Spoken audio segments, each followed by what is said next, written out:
Akizungumza na kituo hiki, mkulima Fadhila Wasike anadai vijana hao waliingia shambani mwake mapema alfajiri chini ya masharti ya afisa wa polisi ambaye ni mmoja wa familia hiyo. Ni shamba langu, huwa navuna nani chakula miaka nyingi sana. Sasa na hii ni urithi ya baba. Sasa hii shamba yangu mwaka huu nimepanda mahindi yangu, nikapalilia, nikaweka mbolea ya kwanza, urea. Sasa wamekuja na wakaspray mahindi yangu, pande mwingine ikang'olewa, point 2 ikang'olewa, point 3 ikasprayiwa. Sasa ndio shamba inafanana vile iko hivi.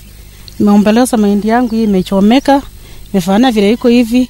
Yaani inaonekana sisi maskini hana lake.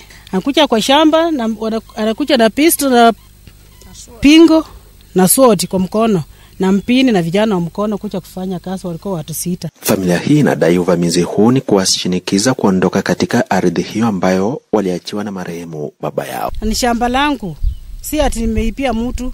Yaani wanasema wasichana hatuna haki kupata urithi kwetu. Ndio maana anafanya hivi, na yeye anakuja kwa shamba le penye papa alinipea, si wasichana alinipea mimi, ndio anakuja kuniangamiza mimi na mali yangu. Sisi tunalilia haki ya baba yetu, maana tulipewa shamba. Na huyu kijana mkubwa hakutaka tuuze shamba. Sasa watu wengine sisi tulikuwa tunasaidiwa na mzazi, tutuna maisha na tuko na watoto. Imekuwa tu mabishano, tukipata hata mtu akuuza shamba anasema ati wasichana hawana urithi. Shamba lenye limechomwa ni shamba la ambalo lipewa urithi na baba yangu akapewa dada yangu.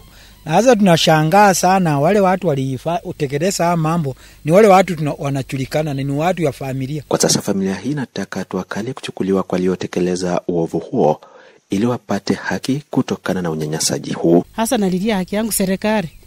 Hata mpunge wetu penye huko, chifu wetu Shundu, Mose Shundu, nalilia haki.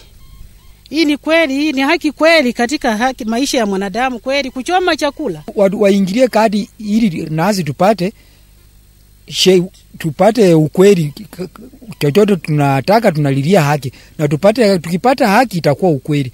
Maana hili shamba lilichoma hata watu wenye tumechua wenyewe walikuwa wakisema walipewa shilingi 1000. 1000 inaweza pewa ichomwe shamba la dadangu na amekaramikia kama hili. Sasa tunalilia serikali tusaidie tupate haki. Hata hivyo, akizungumza na kituo hiki kwa njia ya simu, afisa wa polisi anayeshukiwa kuamrisha genge hilo amesema licha ya kipande hicho cha ardhi kuwa na mzozo wa umiliki baina ya wazazi wake na shangazie, hajahusika kwa vyovyote na uharibifu huo. Joseph Amnyotieno, West TV, Likuyani, kaunti ya Kakamega. Hiyo inaruhusiwa. Alikuja na